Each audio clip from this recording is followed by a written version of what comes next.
ابن القیم رحمہ اللہ فرماتے ہیں گناہ کے کبھی مذموم دل و بدن دنیا اور آخرت کو نقصان دینے والے اثرات ہیں۔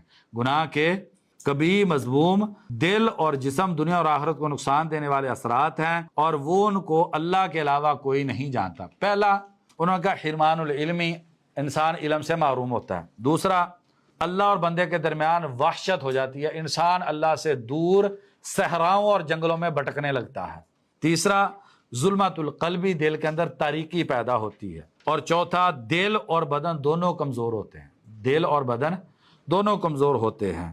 اور کہتے ہیں جو سب سے بری چیز ہے وہ دل کو ارادے سے گناہ کمزور کر دیتے، دل ارادہ کر ہی نہیں پاتا۔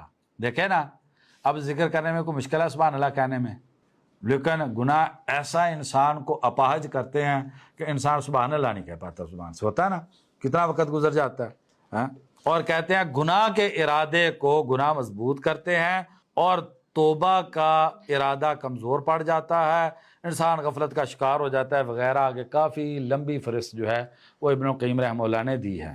تو قال بعض السلفی البدن اذا عاریہ رقا، جسم جب لباس سے ننگا ہوتا ہے تو کمزور ہو جاتا ہے، اور دل جب اس کے گناہ تھوڑے ہوتے ہیں تو اس کے آنسو زیادہ آ جاتے ہیں۔ عبداللہ بن مبارک رحمہ اللہ فرماتے ہیں رأیت الذنوب تمیت القلوب، میں نے دیکھا ہے کہ گناہ دل کو مار دیتے ہیں، گناہ کیا کرتے ہیں؟ دل کو مار دیتے ہیں۔ وَيُورِثُكَ الذُّلَّ إِدْمَانُهَا، اور ہمیشہ گناہ کرتے رہنا یہ انسان کو ذلت عطا کر دے، انسان ذلیل ہو جاتا ہے۔ وَتَرْكُ الذُّنُوبِ حَيَاةُ الْقُلُوبِ، گناہ چھوڑنا دلوں کی زندگی ہے۔